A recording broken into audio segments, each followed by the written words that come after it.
যদি প্রত্যেকদিন বাড়িতে একঘেয়ে জলখাবার খেতে একঘেয়েমি লাগে তাহলে কিন্তু এইটা অবশ্যই তোমরা ট্রাই করো। আর এইটা যদি তোমরা একবার ট্রাই করো তাহলে কিন্তু তোমাদের প্রত্যেক সপ্তাহে একদিন হলেও এটা বানাতে ইচ্ছে করবে।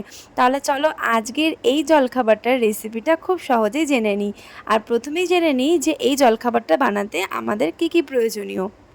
আর আজ যে জিনিসগুলো দিয়ে আমরা এই জলখাবারটা রেডি করব তার প্রত্যেকটা জিনিসই কিন্তু আমাদের প্রত্যেকের ফ্রিজে সবসময় থাকে।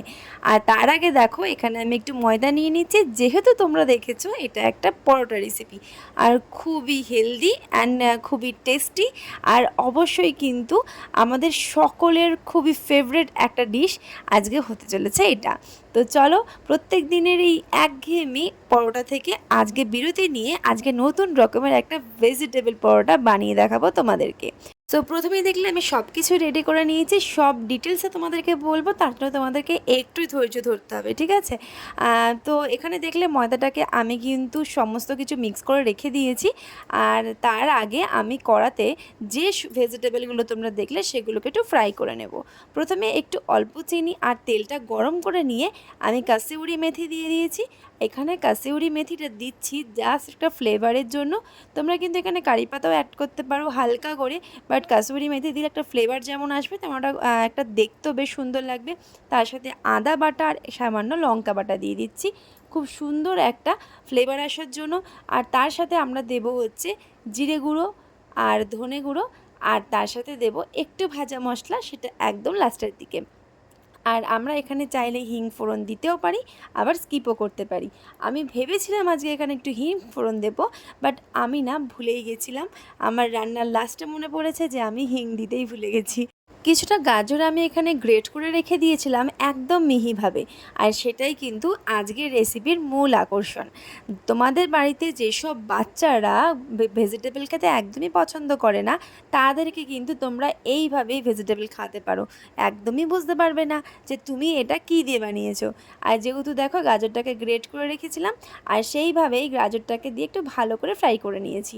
আর তার সাথে এখানে ইউজ করছি একটু আলু সেদ্ধ।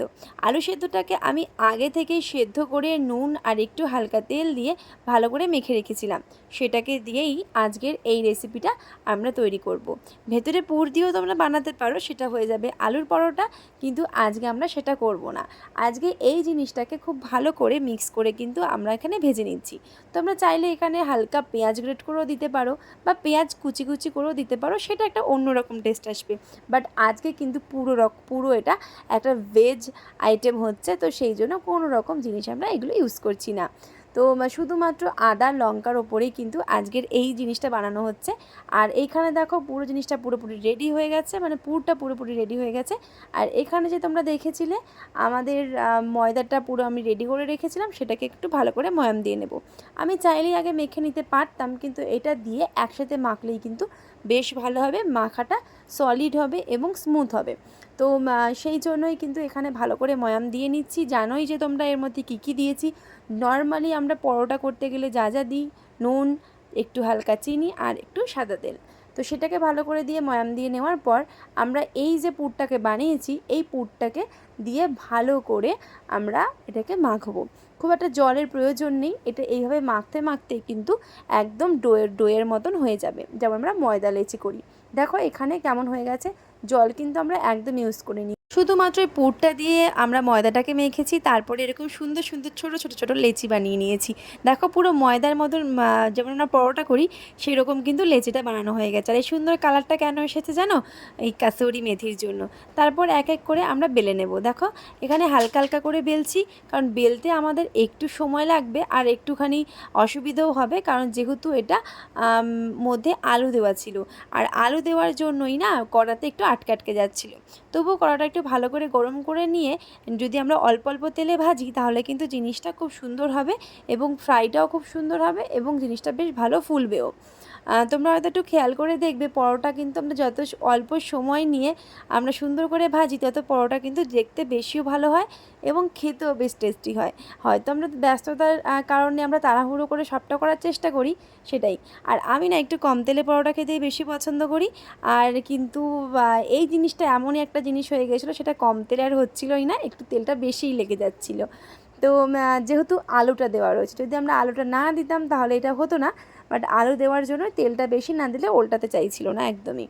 তো এইভাবে ছোট ছোট করে আমরা কিন্তু লুচির সাইজে বানিয়ে নিয়েছি। ঠিক লুচি নয়, এটা পরোটাও নয়, একটা অন্যরকম শেপ হয়েছে, যেমনটা আমরা আলুর পরোটা করি। তো এই রকমভাবে শেপ নিয়ে খুব সুন্দরভাবে আমরা কিন্তু অল্প অল্প করে বেলে নিচ্ছিলাম, এবং একটা একটা করেই করতে হচ্ছিলো, একটা একটা করে আমরা বেলে একটা একটা করে ভেজে নিচ্ছিলাম। চলো এইবার আমাদের এই রেসিপিটা কিন্তু রেডি। তোমরা সকালবেলা অবশ্যই ট্রাই করতে পারো।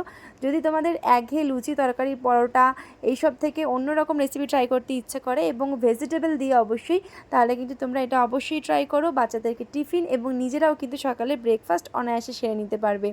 আর এটা তোমরা কী দিয়ে খাবে?